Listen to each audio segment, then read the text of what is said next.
करवावहै तेजस्विनावधीतमस्तु मा विद्विषावहै। ओम शांति शांति शांति। शंकरं शंकराचार्यं केशवं बादरायणं सूत्रभाष्यकृतौ वंदे भगवन्तौ पुनः पुनः।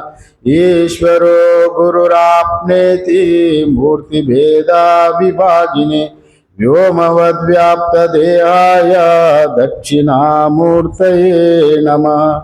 ओम शांति शांति शांति। हम लोग कठोपनिषद का प्रथम अध्याय तृतीय वल्ली का 5वीं श्लोका देख रहा है। 5वीं श्लोका आज देखना है। और यहाँ पर मुख्यतः इस मंत्र में और यहाँ रथ कल्पना किया गया। रथ का कल्पना किसके लिए किया गया? यहाँ शरीर में जो इंद्रिय है और रथ में जो घोड़े है उसका साथ एक जैसा यहाँ समझाने के लिए रथ का कल्पना ये उपनिषद में किया गया। वहाँ एक प्रश्न आता है, वहाँ रथ तो अलग है। रथ वो भौतिक एक रथ में चढ़ने वाला अलग है, घोड़े भी अलग है और सारथी भी अलग है और रथ का मालिक वो सभी अलग अलग है। किंतु हमारा शरीर तो एक में ही एक ही है, एक में ही ये सब कुछ दिख रहा है। और इसलिए यहाँ पर ये कैसा तुलनात्मक होगा? मतलब यहाँ पर जैसा यहाँ समझाने जा रहा है, यहाँ इंद्रिय रथ को जैसा घोड़े खींच रहा है, हमारा शरीर को भी इंद्रिय खींच रहा है और मन उसको लगाम जैसा ये संचालन कर रहा है। बीच में सारथी है, मेन मुख्य वो चलाने वाला है और रथ में बैठा है जीवात्मा। ये बात को यहाँ पर समझा रहा है। जीवात्मा फिर कैसा रथ का साथ? रथ अलग है, यहाँ भी शरीर अलग है, फिर जीव भी अलग है। ये कैसा, ये इसको कैसे देखा जाए? मतलब शरीर जड़ होने के नाते ये शरीर का साथ वो चिदाभास का ये आभास हो गया, मैं शरीर वाला ही हूं, माने गांठ बन गया। चित्त का साथ जड़ का ये ग्रंथि बन गए तो यहाँ पर चिज्जड़ ग्रंथि कहा जाता है। चित्त का साथ जड़ का और ममेक होने के साथ दोनों एक बन गया। जीव और शरीर का इंद्रिय को मई होने के नाते वह चिज्जड़ ग्रंथि बांध गई। वो ग्रंथि की जब तक वो नहीं टूटेगा तब तक जीव अपना स्वरूप को नहीं पहचानेंगे। अपने स्वरूप को पहचानने के लिए यहाँ पर उपनिषद यहाँ रथ का कल्पना किया गया। अगर असौदानी सारथी है, सौदानी से सारथी नहीं है, असौदानी है। अगर वैसा असौदानी का सारथी के बारे में ही यहाँ पर कह रहा है, वहां पर यस्त विज्ञानवान भवति इत्यादि रूप में इसी श्लोक में कहने जा रहा है। मतलब वो सारथी अगर विज्ञानवान है, उनको बुद्धि है, अगर बुद्धि थोड़ा असावधानी हो गए तो लगाम छोड़ देगा। हम लोग जब कार चलाता है, आपको इस श्लोक को बताने का पहले इसका तात्पर्य हमको एक बार बताएंगे तो आपको श्लोकों में जाएंगे तो आपको समझने में और सरल होगा। इसलिए अगर असावधानी बुद्धि और मन को नियंत्रण नहीं करे तो मन भी अगर इंद्रियों का ऊपर काबू नहीं पाएगा। वो इंद्रिय अपना आप में चलने लगे तो फिर गड्ढे में गिर जाएगा। जैसा हम लोग जो पहाड़ में, अगर हिमालय पहाड़ में गाड़ी चला रहे हैं, कार चला रहे हैं, कार चलाते समय अगर 1 सेकंड भी थोड़ा असावधानी हो गए तो खाई में गिर जाएंगे। खूब सावधान रहना पड़ेगा।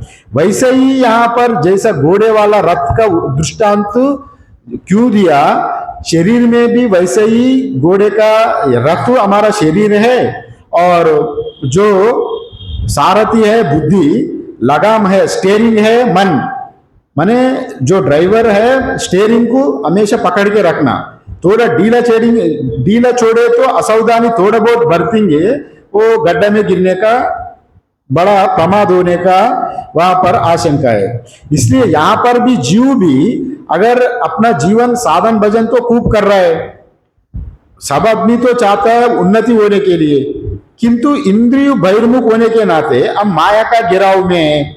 हर आदमी चाहता है कभी खूब साधन करता है, भजन करता है, जब तक श्रवण मनन निधिध्यासन साधन करते समय वैसा लगता है हम बड़ा सुख भोग रहा हूं, बड़ा आनंद में हुआ, आध्यात्मिक जीवन में बड़ा उच्च स्थिति में पहुंच रहा हूं। अपना पे एक आभास होता है मन को, जब तक श्रवण करते समय मन में एक हमको श्रवण का झलक मन में आ जाता है, वाह ये सब माया ही है, मिथ्या ही है, संसार अनित्य है, हम परमात्मा की पाना है, वैसा एक बड़ा तीव्र वैराग्य भी जगता है।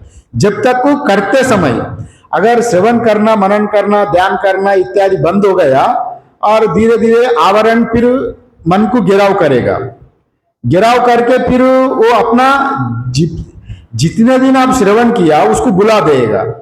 इसलिए हमेशा असावधानी नहीं रहना, सावधान रूप पूर्वक रहना, ये सावधानी बरतने के लिए यहाँ पर ये दृष्टांत दे रहा है। वैसे ही यहाँ पर ये जीव भी ये शरीर इंद्रिय मन रूपी जो जड़ का साथ एक होने के नाते ये चिज्जड़ ग्रंथि का साथ जीव एक हो गया। ये चिज्जड़ ग्रंथि का ही इसको अलग करना कठिन है, मगर ये ज्ञान से संभव है। अगर ये नित्य विवेक वैराग्य से विचार करेंगे तो, और तीव्र जब वैराग्य हो गए तो आपका ये ग्रंथि जड़ का साथ जो चेतन का चिज्जड़ ग्रंथि जोड़ गया उसका अलग कर सकते। उसको करने के लिए यहाँ पर ये दृष्टांत घोड़े बहिर्मुख है। अगर वो वहां रथ है, वो रथ का सारथी है, वो उससे हमको कोई लेना देना नहीं, किंतु वो रथ को कल्पना करके जीव को समझा रहा है तुम्हारा अंदर में भी ये चंचल वाला मन, चंचल वाला जो बुद्धि अगर काम नहीं करेंगे ठीक से, अगर आप किसी समय भी कितने उच्च पदवी में भी हो, कितने उच्च अवस्था में भी हो, आध्यात्मिक जीवन में भी जितने उच्च अवस्था से भी नीचे गिरने वाला देखा गया असावधानी से। इसलिए यहाँ पर सावधानी बरतने के लिए साधक को बता रहा है। यहाँ पर ये बात यहाँ कह रहा है। यहाँ पर श्लोक को अगर देखेंगे तो, और 5 नंबर श्लोक है, यस्त्व विज्ञानवान् भवति अयुक्तेन मनसा सदा तस्येन्द्रियाण्यवश्यानि दृष्टश्व इव सारथे। यस्त्व अविज्ञानवान भवति, यहाँ पर अगर विज्ञान को लेना है तो यस्त्व विज्ञानवान भवति, या विज्ञान मतलब आत्मज्ञान को ही लेना है। यहाँ पर जो ज्ञान शब्द का यहाँ तत्वज्ञान का ही ज्ञान रूप में लेना है। अगर विज्ञान को लेना है तो वो विवेक ज्ञान को विज्ञान रूप में लेना है। विज्ञान मतलब या वो आत्मा अनुभूति का विज्ञान नहीं है, जो रथ को चलाने वाला जो बुद्धि का विज्ञान, वो विचार बुद्धि इसको कैसे चलाना, कैसा किस ढंग से इसको ले जाना, शरीर को नियंत्रण कैसा करना, मन को कैसा नियंत्रण करना, इंद्रियों को कैसा नियंत्रण करना, वो बुद्धि का काम है। वैसा अगर रथ का दृष्टांत में भी अगर रथ वो असावधानी बरतेंगे तो जैसा गड्ढा में गिर जाएगा, शरीर में भी बुद्धि की यहाँ पर सावधान रहना, इसी का ही यहाँ पर विज्ञानवान शब्द से यहाँ पर कहा गया। यहाँ और विवेक ज्ञान ही विज्ञान है वैसे समझना।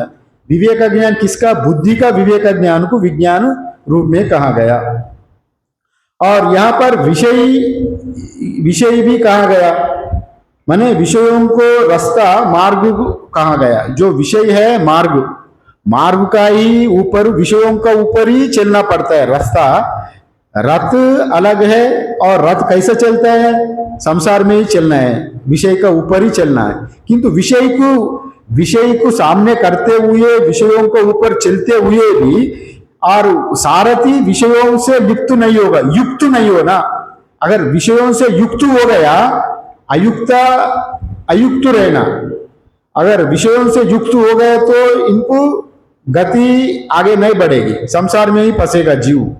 इसलिए संसार में चलते हुए भी विषयों का युक्त नहीं होना। कोई भी हो, एक ही रास्ता है, ये विषय ही या मार्ग कहा गया। रथ चलने के लिए मार्ग भी विषय है, माने रथ मतलब ये शरीर चलने का। शरीर हम लोग समाज में अगर रहना है तो, जीवन चलाना है तो विषयों का बीच में ही रहना पड़ेगा। वो योगी भी हो, ध्यानी भी हो, भक्त भी हो, जो भी हो, विषयों के बीच में रहते हुए भी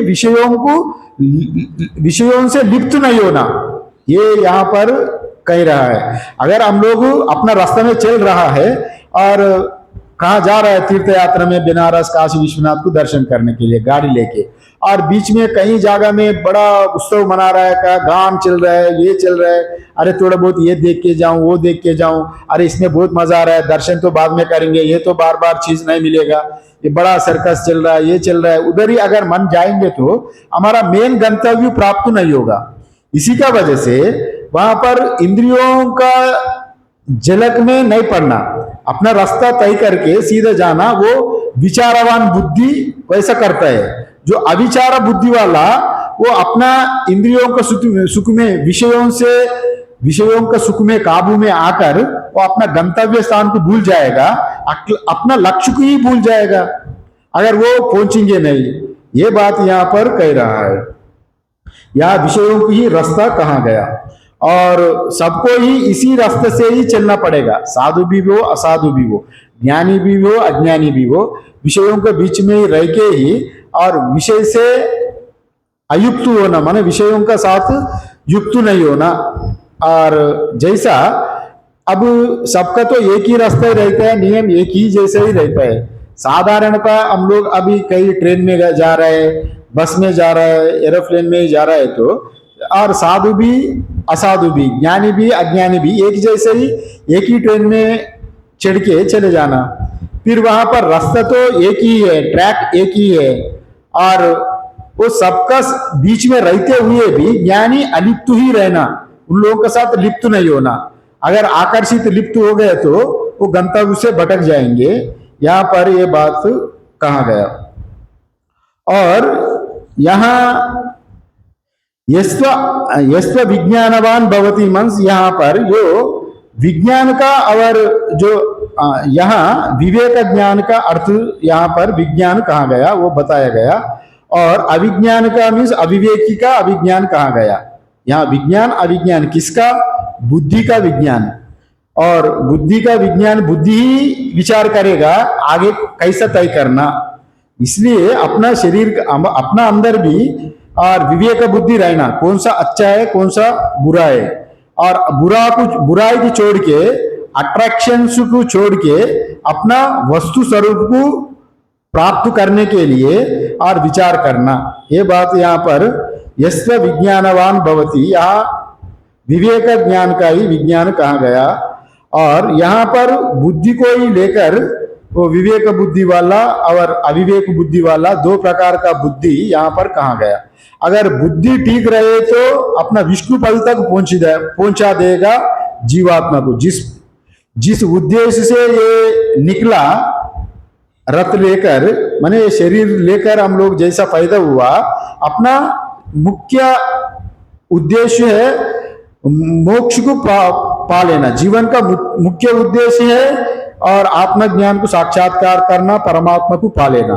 अगर उसी रास्ते में अगर चलते हुए भी बीच में ये माया का घेराव में आए तो और संसार में ही फंसेंगे, आगे नहीं बढ़ेंगे। ये बात को यहाँ पर कह रहा है। और यहाँ बुद्धि का बारे में यहाँ कह रहा है। और बुद्धि कैसे रहना? विवेक बुद्धि वाला विषयों का मार्ग में, जो विषयों का आकर्षित ना होकर अपना गंतव्य तक वो रथ को ले जाएगा। वैसे ही अगर आप बुद्धि, हमारा बुद्धि में भी, इस रथ में जीव आत्मा भी अगर अपना बुद्धि की विवेक बुद्धि से अगर नित्य क्या है अनित्य क्या है और अपना लक्ष्य क्या होना चाहिए, लक्ष्य पर अगर ठीक से चलेंगे तो हम अपना गंतव्य मोक्ष तक, परमात्मा तक पहुंचेंगे। ये बात यहाँ पर कहा गया। और अविवेकी बुद्धि वाला अगर अविज्ञान अगर आए तो, और विषयों का जो प्रलोभन से इंद्रिय सुख के लिए ही मन को अनियंत्रित किया है, तो फिर वो संसार में ही जन्म जन्मांतर तक चक्कर मारना ही पड़ेगा। इसलिए इससे बचने के लिए ही यहाँ पर या दो तीन श्लोक यहाँ पर इसी का बारे में, रथ कल्पना का बारे में ही, और तीसरे श्लोक से लेकर 9वीं श्लोक तक इसी का रथ का बारे में ही कल्पना करके मन इंद्रियों को कैसे संयम करना, इसी का बारे में यहाँ पर वर्णन कर रहा है। और ये लोक विषय वासना से और इसी लोक में जो अपना को भोक्ता बन रहा है, भोक्ता विषयों के साथ आकर्षित होने के नाते जीव अपना को भोक्ता मान रहा है ये लोक सुख के लिए। अगर वो परलोक सुख भोगने के लिए अगर स्वर्ग के लिए भी कामना करके स्वर्ग में भी जाएंगे, वो परलोक भोक्ता बन जाएगा। अगर ऐसे विषयों को आकर्षित होकर भोगने के लिए अगर उनका मन में इच्छा है, तो वो ये लोक भोक्ता परलोक भोक्ता ये जीव बन जाएगा। ये विषय भी दो प्रकार का होता है। विषय भी प्राकृत विषय होता है और दूसरा सात्विक विषय होता है। सभी विषय ही है, मार्ग तो एक ही है, अगर विषय भी नाना प्रकार का है।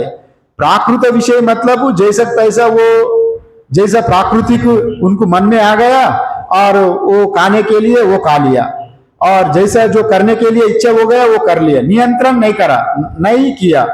जैसा जानवर अच्छा रास्तों में भी उनको ये ज्ञान ना होने के कारण, विवेक बुद्धि विचार ना होने के कारण, और जानवर जहां पर उसको अगर शौच जाने का मन में लग गए तो वहीं पर शौच करेगा, विवेक बुद्धि नहीं करेगा, ये प्राकृत बुद्धि वाला।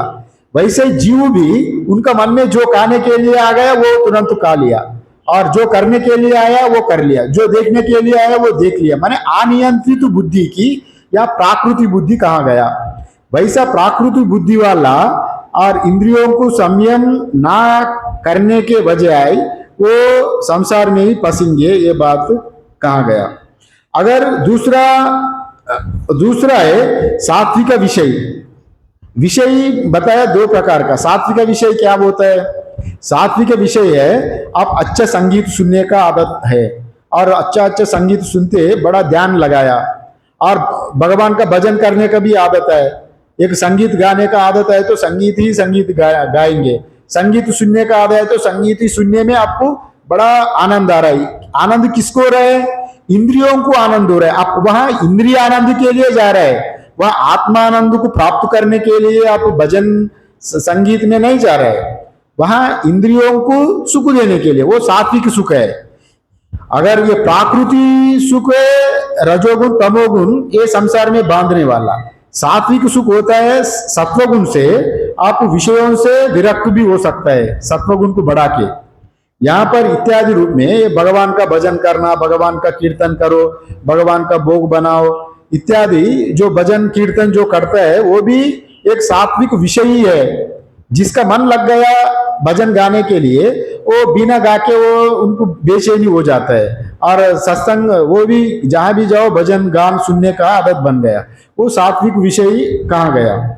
अगर खाना भी आए तो भगवान को अर्पण करके, अगर सात्विक विषय ये होता है जो भी हम कर रहे हैं तो भगवान के लिए कर रहे हैं, भगवान ही हमारा सामने रख के, भगवान प्रभु है, मैं उनका दास सेवक हूं, उनके लिए मैं जो कुछ कर रहा हूं उनके लिए कर रहा हूं, उनके लिए ही मैं गाना गा रहा हूं, उनके लिए मैं भोजन बना रहा हूं। 56 भोगन भी, अगर आपको 56 भोग का रस है खाने के लिए इच्छा हो गई, पहले मैं भगवान के लिए भोग बनाओ, भगवान को प्रसाद रूप से भगवान को निवेदन करो, भगवान को भोग निवेदन करके प्रसाद हिसाब से आप अगर उसको ग्रहण करेंगे तो उसका दोष नहीं लगेगा, वो सत्वगुण में परिवर्तन हो गया, वो सात्विक विषय है। और इसलिए वैसा करते हुए मन धीरे धीरे शुद्धि हो जाएगा। शुद्धि होकर वो एक दिन वो पूरा अपना अंतःकरण में जो दुर्वासना है उसको पूरा भी छोड़ के सत्वगुण से ज्ञान को प्राप्त कर लेंगे। वैसा भी एक देखा गया, ये विषय प्राकृति से जो प्राकृतिक विषय से वो सात्विक विषय दिव्यत्व आ जाता है। आदमी में जब परमात्मा का प्रसाद पाएंगे, परमात्मा के लिए गान भजन करेंगे, वो सात्विक विषयों से अंतःकरण में दिव्यत्वता आ जाएगी, सात्विकता बुद्धि आ जाएगी। वो सत्वगुण से वो अपना विवेक बुद्धि जागेगी। इसलिए यहाँ पर वैसा भी दृष्टांत देखा गया। और एक रामकृष्ण परमहंस का एक बड़ा भक्त था। रामकृष्ण परमहंस का एक भक्त था, उनका आदत था शराब पीने का। वो रोज बिना शराब पी के नहीं रहते थे। और रामकृष्ण परमहंस को जान गया इनका वीकनेस ये शराबी है। ये अच्छा भक्त तो बहुत अच्छा है, इनका सभी गुण अच्छा है, मगर उनको आदत है शराब पीने का। फिर रामकृष्ण परमहंस ने उनको बताया, देखो तुम जो कुछ पीता है ना, माँ काली का इसको पहले भोग लगाओ, माँ काली का भोग लगा के तुम शराब पी लो, प्रसाद हिसाब से ग्रहण करो। वैसा करते करते उनको मन में जो भी गुरु का आदेश है, और माँ काली की शराब पीने का पहले माँ काली की भोग लगाया। और वैसे कुछ दिन भोग लगा के पीते पीते ही उनका मन में एक घृणा आ गया, अरे मैं माँ काली भगवती देवी है, सबको पालन करने वाला, उस भगवती की मैं ये घृणा शराबी पिलाऊं, वैसा एक घृणा हो गया। कभी एक बार गुरु का आशीर्वाद से वो शराबी में ही माँ काली का दर्शन हुआ। तभी अरे मेरे माँ काली की मैं कैसे पी ले, मेरा इष्ट देवी है, नहीं शराबी पीना ही नहीं है। वैसा उनका मन में आके पूरे आजीवन के लिए वो शराबी छोड़ दिया, मतलब आदत वहां बदल गई। इसलिए हम जो भी करते हैं तो परमात्मा का निवेदन करके अगर वो विषयों को ग्रहण भी करेंगे, धीरे धीरे वो बुद्धि बदल कर वो सत्व बुद्धि में वो दिव्यत्वता आएगी, अंतःकरण में दिव्यत्वता आएगी, तब वो विचार बुद्धि जागेगी, तब उसको छोड़ेगा।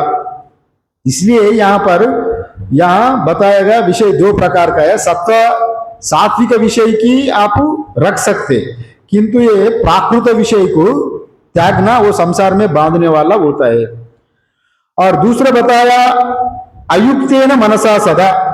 अयुक्तेन मनसा सदा मीन्स या जो असंयमित मन के साथ युक्त होने वाला मन को ठीक से नियंत्रित करना है। अगर अयुक्तेन मनसा, अगर मन अलग हो गया, अगर जैसा मैं पहले बताया, वो अगर गाड़ी चलाते समय थोड़ा बहुत असावधानी हो गए तो जैसा गड्ढे में गिर जाएगा, वैसे ही अगर हम लोग ये आध्यात्मिक जीवन में चलते समय मन थोड़ा बहुत असावधानी हो गया, बुद्धि ड्राइवर भी थोड़ा बहुत असावधानी हो गया, थोड़ा बहुत उनका नेग्लिजेंसी का वजह से थोड़ा बहुत असावधानी बरतेंगे तो जीवन पूरा बर्बाद हो जाएगा।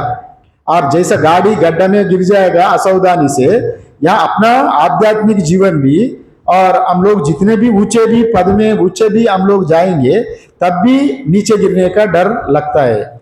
इसलिए आप जितने भी ज्ञान संपादन करो, भक्ति भी, और बड़े बड़े विद्वान संत भी थोड़ा असावधानी से ही और फिर संसार में आने आता है। वैसे ही यहाँ बात कहा गया।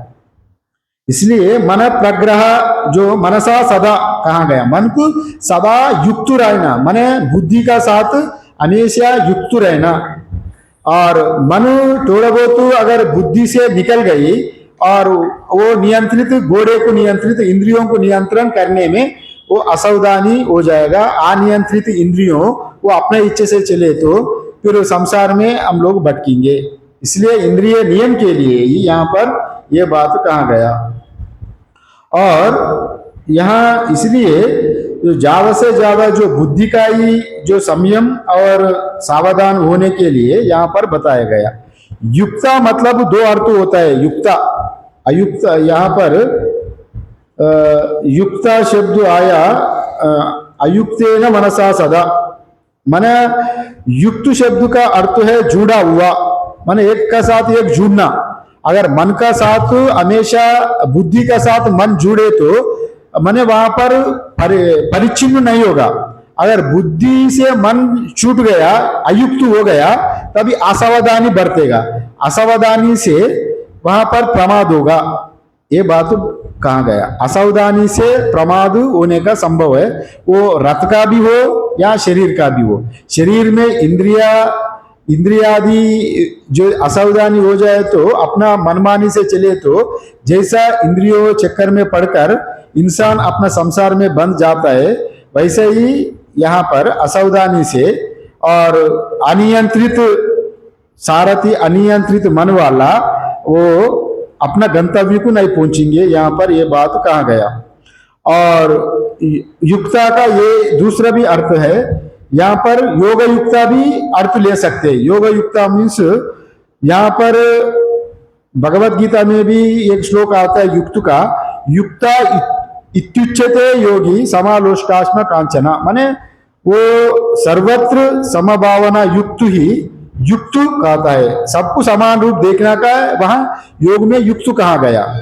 यहां पर इंद्रियों का मन का साथ बुद्धि का युक्त होना आवश्यक है। अगर मन से बुद्धि से मन छूट गया, असावधानी हो गए तो वहां एक्सीडेंट होगा, वैसा भी कहा गया। या मन को जो परिवर्तित करना बड़ा भारी काम है। मन एक दिन में सुधरेगा नहीं, इसका कई प्रयास करना पड़ेगा, क्योंकि मन में अनादि जन्म जन्मांतर का वासना है। और वो जितने भी आप उनको समझा दे, मन को समझा दे, वो जब समझाएंगे हाँ हाँ करेगा, तब बाद में वो जैसा होगा वैसे ही वो अपना जैसा करेगा वैसे ही करेगा। जैसा जंगल में सीधा बांस है, सीधा कड़ा हुआ बांस को आप वो बांस को लेकर आप जितने भी झुकाओ पृथ्वी तक झुकाएंगे, और झुकाने का बाद तुरंत छोड़े तो फिर अपना स्वभाव सीधा हो जाएगा। वैसे ही मन भी वो जितने भी वो अभ्यास रहा मन में, जितने दिन जो किया हुआ वो अभ्यास का वजह से वो जितने भी सुने, अब जितने भी उसको समझा दो वो तुरंत अपना वापस हो जाएगा, वो पूर्व संस्कार उसको खींच लेगा। इसलिए मन भी वैसा कुत्ते का पूंछ जैसा, जब आप सीधा करेंगे तब तक ही वो सीधा रहेगा, तुरंत फिर वो मुड़ जाएगा। वैसे ही मन का आदत बढ़ना बड़ा, इसको मन का आदत को सुधारना बड़ा प्रयास का बात है। इसी बात का ही भगवत गीता में ही अर्जुन भी उठाया। अर्जुन भी भगवत गीता में कृष्ण जी से यही कहा परमात्मा से, चंचलम ही मन कृष्ण प्रमाति बलवदृढ़ तस्याहम निग्रहम मन्ये वायोरिव सुदुष्करम। ये बात परमात्मा से खुद अर्जुन ने कहा, मन बहुत अत्यंत चंचल है और ये प्रमादी वाला है, ये कभी भी प्रमाद में प्रमाद कर सकते हैं। इसको निरोध करना जैसा वायु को निरोध करना जैसा होगा, इसको कैसा नियंत्रण करना है, वैसा अर्जुन का भी ये शंका हो गया मन का बारे में। इसलिए मन अत्यंत चंचल है। और भगवान ने बोला, और मैं भी इसको समझता हूं, मन तो अत्यंत चंचल है, किंतु तुम एक दिन में, 2 दिन में, एक बार 2 बार प्रयास करे तो मन अपना काबू में नहीं आएगी। इसको फिर कैसा काबू में लाना? अभ्यासेन तो कौन्तेय वैराग्येन तो ध्रुव्यते कहा गया। अभ्यास वैराग्य निरंतर चलाना ही पड़ेगा। अगर अभ्यास वैराग्य छूट गया और जितने भी आप उच्च स्थिति में हो, फिर नीचे गिरने का आशंका रहेगा। इसलिए अभ्यास वैराग्य को हमेशा पकड़ के रखना। मन को काबू करना है तो अभ्यास वैराग्य को हमेशा ही पकड़ के रखना, ये बात यहाँ पर कहा गया। जैसा मन भी एक बार अच्छा भजन में सुना, अच्छा सत्संग में सुने तो बड़ा सिर झुका के बड़ा इसको भजन करेंगे, बड़ा नाचेंगे गाएंगे, थोड़ा देर के लिए मन में प्रसन्नता आएगी, बड़ा आनंद लेगा। फिर तुरंत मन जैसा बोला, एक मक्खी, गृह में मक्खी रहता है ना, वो मक्खी जैसा है मन। और मक्खी क्या कहता है, क्या करता है, कभी वो स्वादिष्ट मिठाई में जाके रस को चूसेगा, माने मीठापन का रस को ग्रहण करेगा। तुरंत अगर कोई सड़ा हुआ घाव वाला आदमी आके बैठा, किसका चमड़ा में घाव हो गई, वहां पर इसको खून निकल रहे, सड़ गई वहां पर, तुरंत वो मक्खी वहां जाके वहां भी खून को भी चाटेगा। माने मक्खी खून को भी चाटेगा और मिठाई की भी चाटेगा, वैसे भी मन भी जहां जहां जाएंगे वहां वहां उसी तदाकार होकर वो अपना आप को अपना स्वरूप को भूल जाएगा। वो जब तक वो मिठाई खाया तब तक वो अच्छा लगा, बाद में ये फिर जो खून का गांव का खून चूसने लगेगा। ये माने तुरंत सत्संग से लेकर फिर संसार में गिरने लगेगा। वैसे ही ये मन का आदत है, वैसे ही यहाँ पर भी मन अत्यंत चंचल है, इसको संयम करना बड़ा कठिन है। जो अर्जुन ने जो कहे तो वो अभ्यास है न तो कौन्तेय वैराग्य न तो गृह्यता इत्यादि रूप में परमात्मा ने उत्तर दिया। तुम हमेशा इसको अभ्यास जारी रखो, अभ्यास हमेशा छोड़ना नहीं। और पतंजलि योग सूत्र में भी इसके बारे में कहा गया, अभ्यास वैराग्याभ्याम तन्निरोधः, अभ्यास वैराग्याभ्याम तन्निरोधः। अभ्यास वैराग्य से ही मन का निरोध कर सकते हैं, और दूसरा और कोई उपाय नहीं है। इसलिए मन को संयम करने के लिए अभ्यास वैराग्य को हमेशा जारी रखना। अगर असावधानी बरतेंगे तो मन कभी ना कभी आपको क्षति पहुंचा देगी, बड़ा परेशान करा देगा। इसलिए मन का नियंत्रण अत्यंत चंचल है। एक बार मन हाथ से चले गई, अपना बुद्धि का नियम से अगर काबू से अगर निकल गया, फिर उसको काबू करना और इतने आसान नहीं है। जैसा विवेक चूड़ामणि में एक श्लोक का रूप में आचार्य शंकर ने बहुत अच्छे से बताया गया, प्रमादता प्रच्युत केली कंदुका, प्रमादता प्रच्युत केली कंदुका सोपान पंतो पतितो यथा तथा। यहाँ प्रमादता प्रच्युत केली कंदुका कहा गया, जैसा एक बच्चा जो ऊपर में खेल रहा है, 2 मंजिला बंगला में खेल रहा है, वो खेलते खेलते उसका केली कंदुका वो बाल सीढ़ी से ऊपर गिरने लग रहा है। जब सीढ़ी से ऊपर पहले स्टेप में जब गिरा, तुरंत उसी समय सावधान होकर अगर पकड़ेंगे तो हम लोग वो पकड़ सकते हैं वो केली कंदुका को, बाल को। अगर नहीं पकड़ा तो वो पूरा सीढ़ी से नीचे उतरकर जमीन तक नीचे चले जाएगी। वैसे ही मन भी थोड़ा बहुत असावधानी अनियंत्रित हो गए तो उसको पकड़ना अत्यंत कठिन पड़ेगा। इसलिए यहाँ बताया गया, हमेशा अभ्यास वैराग्य हमेशा ही रहना है, ये बात यहाँ पर कहा गया। अभ्यास वैराग्य कभी भी छोड़ना नहीं, ये बात यहाँ पर कहा गया। और दूसरा यहाँ पर दूसरे लाइन में कहा गया, तस्येन्द्रियाणि वश्यानि दृष्टस्व इव सारते, तस्येन्द्रियाणि वश्यानि दृष्टस्व इव सारते। जैसा दुष्ट घोड़े को नियंत्रण करना जितने कष्ट है, ये मन का भी नियंत्रण करना उतने ही कष्ट है। अगर कोई बड़ा दुष्ट घोड़ा है, उसके ऊपर सवारी करना है तो, और वो उसको घोड़े को सवारी करने के लिए जो घोड़े को सिखाना है तो पहले वो आदमी के नीचे गिरा देता है बार बार, और वैसे ही वो घोड़े का ऊपर सवार करने के लिए जिद करके उसको छोड़ना ही नहीं है, और वैसे ही पकड़ के उसका ऊपर पीठ से उतरना ही नहीं, तभी मन नियंत्रण में आ जाएगा।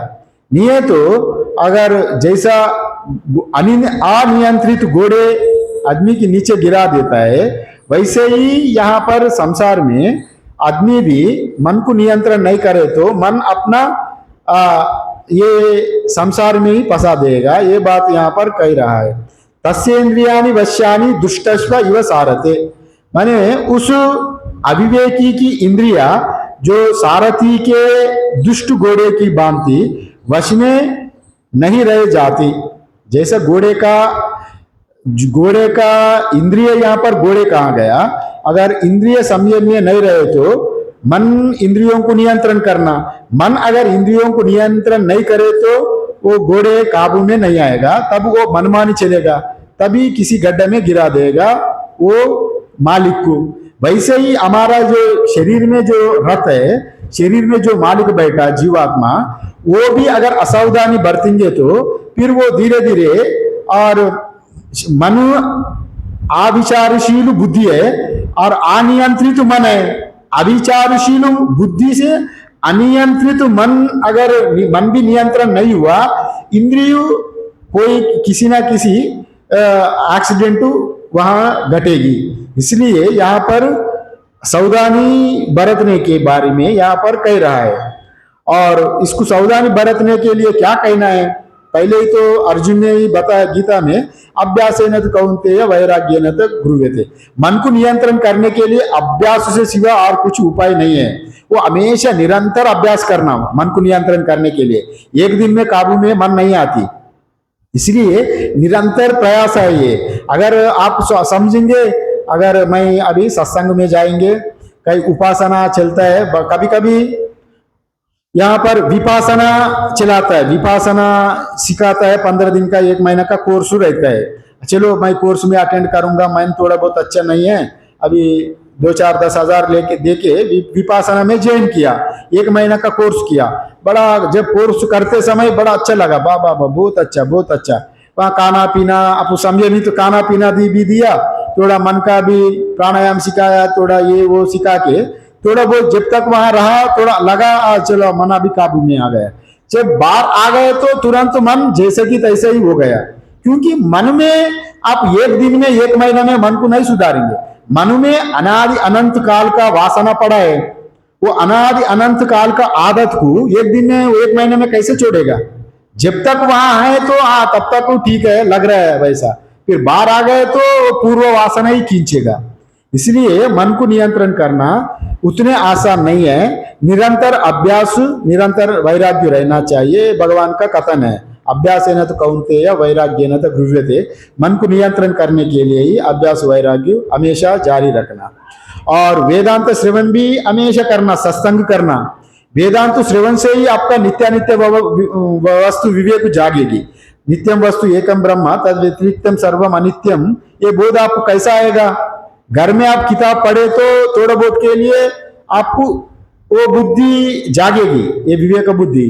किंतु जब सुनेंगे सीधा सीधा, जब आपको अंतःकरण में प्रवेश होगा, वो ज्ञान जब किसी चेतन आचार्य से, चेतन गुरु से सुनेंगे तो वो सीधा अपना चेतन मन में, अपना बुद्धि में प्रवेश होगा।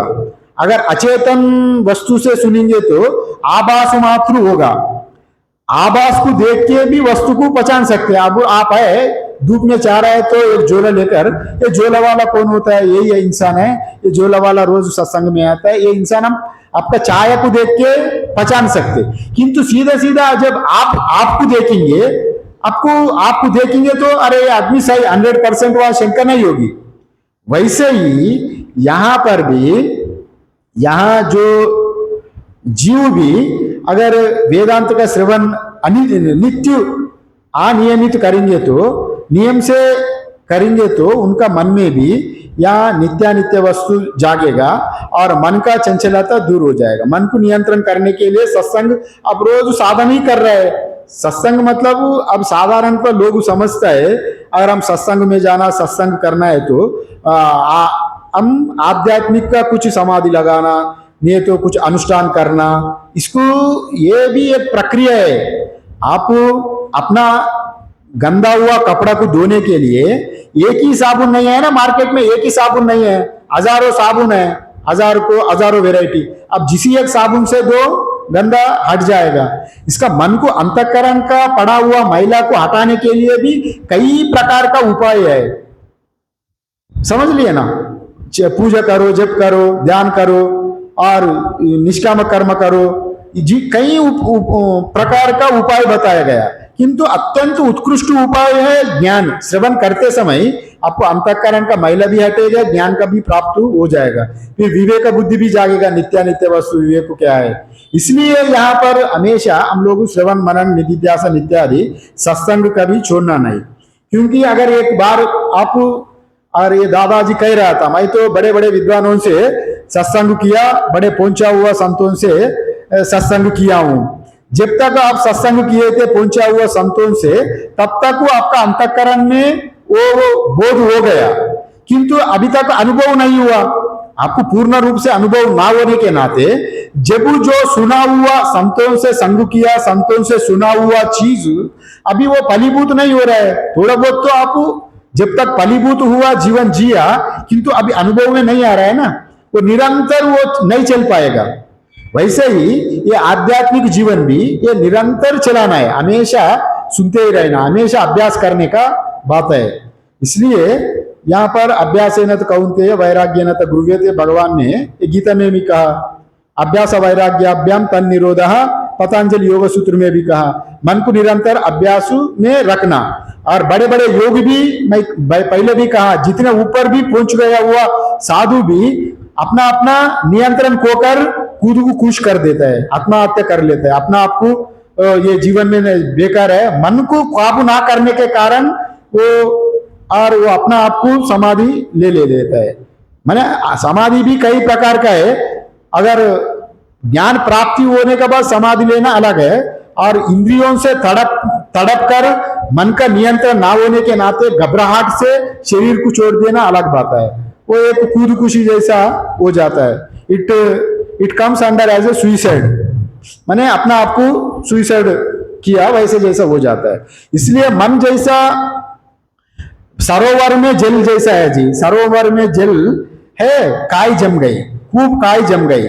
सरोवर में जब जाके काई की हटा दिया, हटाते समय आपको जल दिखा, काई हट गई। जब हटा के फिर आप आ गया, तुरंत काई फिर अपने स्थान में जाएगा, फिर जल को फिर अपना आप में फिर आवरण करेगा, आवरित करेगा।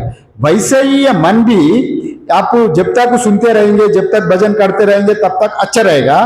फिर अभ्यास छूटेगा तो फिर आवरण, माया का आवरण आपका जैसा सरोवर में काई जैसा जल को पूरा आच्छादित करता है, मन भी वैसे ही पूरा आपको श्रवण किया हुआ साधन जितने किया हुआ सब कुछ फिर माया आपको पूरा ढक देगा। जब माया ढक दे तो आपको दिखेगा नहीं। अभी जितने बार सेवन किया, जितने अभ्यास किया, वो अभी कवर में आ गया, उसको फिर डिस्कवर करना, वो हमेशा डिस्कवर करते ही जाओ जब तक बोध नहीं होगा।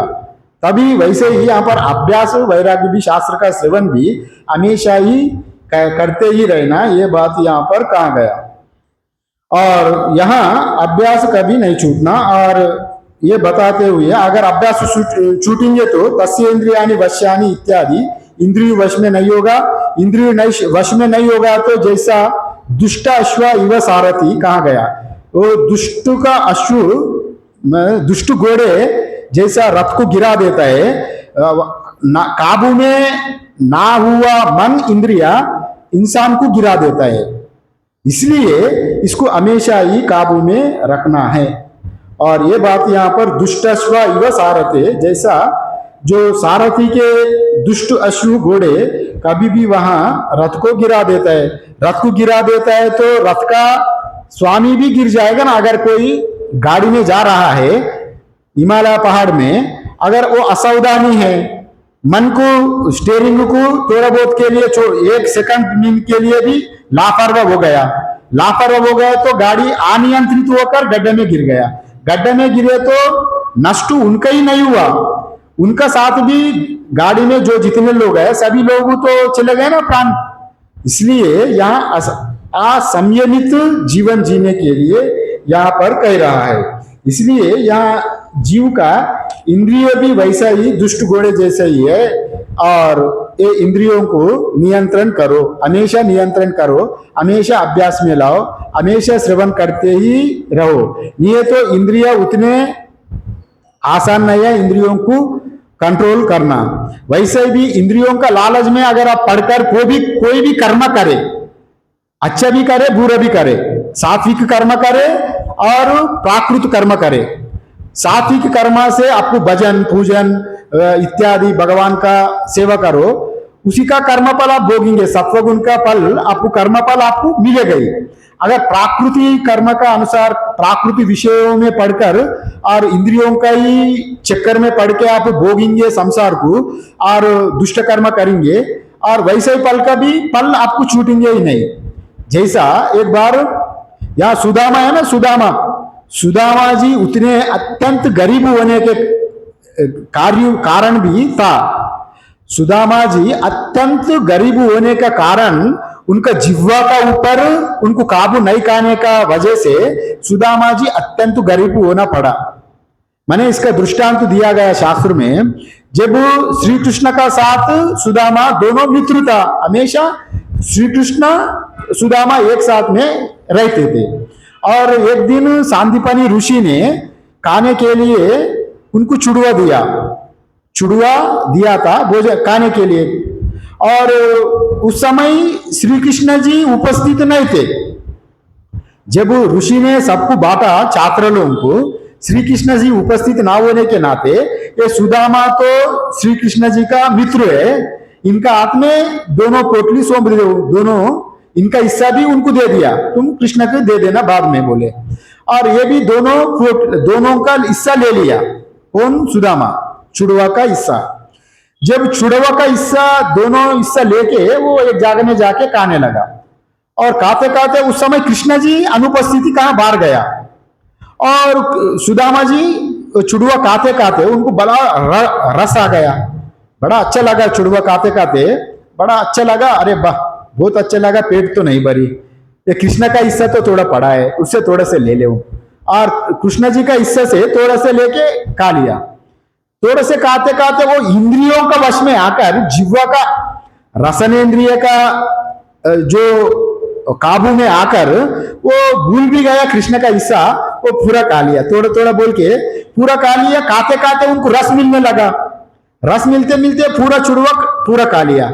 खाने के बाद अरे कृष्ण तो देखा नहीं है, चलो वो आया ही नहीं है, उनको बताया भी नहीं है। अरे कृष्ण परमात्मा तो अंतर्यामी है, क्या हुआ वो जानकारी है ना। और उसी का ही यहाँ परिणाम, फिर वो उतने दरिद्र होना पड़ा। अरे इतना मन का थोड़े से लालच का वजह से उनका कर्मफल को भोगना पड़ा, अत्यंत दरिद्र हुआ। फिर उसी चुड़वा को जब सुदामा ने कृष्ण जी की सौंपा, तभी उनका दरिद्रता दूर हो गई। समझ लिया ना, वो बात तो आप समझते हैं। भागवत में बोलते हैं सुदामा कैसा कृष्ण का पास ले जाने के लिए कुछ भी नहीं था, फिर उनका पत्नी ने थोड़ा से चीड़ा, जो चीड़ा दिया गया, वही चीड़ा भूज के कृष्ण का पास ले गया। फिर वही सूखा हुआ चीड़ा जब जो सांदीपनि आश्रम में जो चुड़वा इनका हिस्सा चुराई गई, जब तक उनको वापस नहीं लौटा तब तक वो गरीब ही रहा।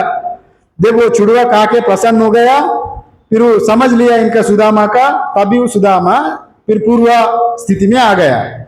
वैसे भी यहाँ कर्मफल किसको नहीं छोड़ता, वो इंद्रियों को काबू में रख के अनजान में करो, जानबूझकर करो। अगर कोई जानबूझकर एक्सीडेंट तो नहीं करता, अनजान में एक्सीडेंट करे तो प्राण ही जाएगा। अगर कोई आदमी जानबूझकर भी इनको हत्या करना है, इनका ऊपर हमारा गाड़ी चला दो, वैसा करे तो भी उसका परिणाम भोगना ही पड़ेगा। इसलिए यहाँ पर आप जैसे भी करें, और इंद्रियों को नियंत्रित करने के लिए यहाँ पर कहा गया। और ये 2-4 श्लोक यहाँ पर 9 नंबर श्लोक तक इसी क्रम से मन इंद्रियों को संयम करने के लिए ही यहाँ यमधर्मराज नचिकेता को कह रहा है। क्योंकि तुम तो आत्मविद्या का बारे में तो तुमको मैं बता रहा हूं, बताते बताते यहाँ पर अगर यहाँ नचिकेता का दृष्टि में रखकर ही नहीं बता रहा है, सभी मंद बुद्धि मंद मध्यम अधिकारी लोगों को भी दृष्टि में रखकर यहाँ पर कह रहा है। अगर तुम साधन करते हुए भी अगर थोड़ा बहुत असावधानी हो गया, मन को इंद्रियों को नियंत्रण नहीं किया, तुम्हारा साधना पूरा वृथा हो जाएगा।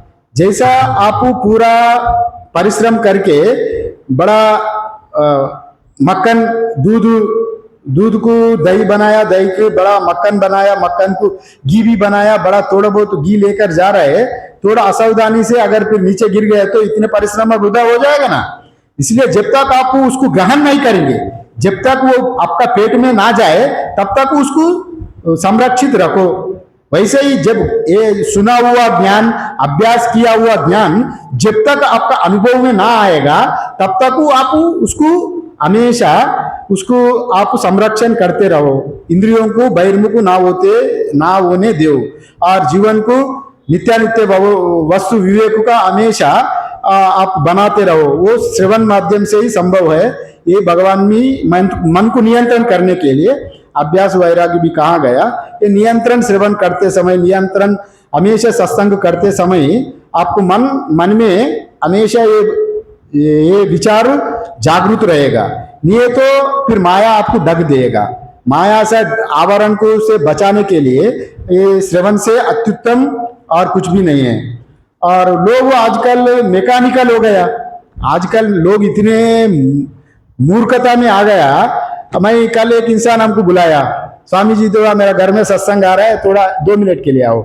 मैं तो वैसे टहलने जा रहा था, चलो ये ज्यादा बोल रहे तो उनका घर यहीं पर, और जाए तो क्या कर रहे हैं, वो साउंड बॉक्स स्पीकर लगाया और भजन क्या सीडी चलाया, सभी भजन गा रहा है, सभी लोग बैठ के ध्यान कर रहे हैं। यही सत्संग है। माने कोई बड़ा शिव हिला रहा है, कोई चेहरा हिला रहा है। जैसे जैसा भजन एक गायिका गा रही थी उसी का साथ ताल मिला के उनका इंद्रियों को भी हिला रहा है, शरीर को भी हिला रहा है। वही उनका ध्यान हो गया, सत्संग हो गया। ये कैसे सत्संग, ये परंपरा तो ये परंपरा हमको अजीब लगा। अभी ये कहां से सीखा ये लोग समझ भी नहीं आता है। एक गुरुजी का फोटो रखा और वहां साउंड बॉक्स चलाया, साउंड बॉक्स से गायिका गा रही है और ये लोग ध्यान कर रहे हैं वो गायिका का ऊपर। 10-15 लोग इकट्ठा हो गया। ये कैसे सत्संग है? सत्संग मतलब आप 4 आदमी मिलके सत्य का साथ संग करो और कोई सत्य शास्त्र का आप अध्ययन करो, उससे आप ज्ञान मिलेगा। एक गाना सुनते आपको क्या होगा? गाना तो अभी मोबाइल में हर आदमी यूट्यूब का माध्यम से, म्यूजिक का माध्यम से सुनता है। वो सत्संग गलत गलत तरीका ट्रेडिशन आ रहा है, वो अच्छा नहीं है। अगर सत्संग करना है तो सत का साथ संग करो, संत का साथ संग करो, आपको उपयोगी वो चीज को। और वो चीज जैसा है छाया में आनंद। जैसे नदी का ऊपर में पेड़ है जी, नदी का ऊपर में आम का पेड़ है, आपको आम का भूख लगा, आम को खाने का इच्छा हो गई। नदी का ऊपर में जो आम का पेड़ लग गई, आम का फल नदी में दिख रहा है पानी में। अगर वो पानी पिए तो आपको आम खाने जैसा होगा? कोई मूर्ख आदमी अरे ये तो आम ही है, वो पानी नदी का पानी पी रहे हैं, मैं आम खा रहा हूं बोल के आभास, वो आभास आप आम हो, कभी भी आपको पेट नहीं भरेगी। वैसा ये आभास जैसा म्यूजिक से सत्संग नहीं होगा। समझ लिए ना? ये बात है। हमेशा श्रवण करें तो यहाँ इंद्रियों को हम लोग काबू में, मन को काबू में करेंगे, नियंत्रण करके अपना स्वरूप स्थिति को पहचानेंगे। ये बात यहाँ पर कह रहा है। बाकी भी हम लोग इसको कल देखेंगे।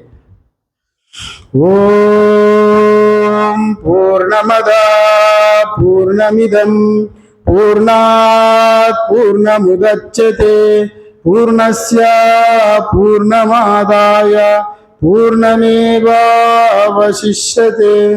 ओम शांति शांति शांति। शंकरं शंकराचार्यं केशवं बादरायणं सूत्रभाष्यकृतौ वन्दे भगवन्तौ पुनः पुनः। ईश्वरो गुरुरात्मेति मूर्तिभेदाविभागिने व्योमवद्व्याप्तदेहाय दक्षिणामूर्तये नमः। ओम शांति शांति शांति। सर्वे भवन्तु सुखिनः, सर्वे सन्तु निरामय, सर्वे भद्राणि पश्यन्तु, मा कश्चित् दुःखभाग् भवेत्। ओम शांति शांति शांति। सद्गुरुदेव भगवान की जय।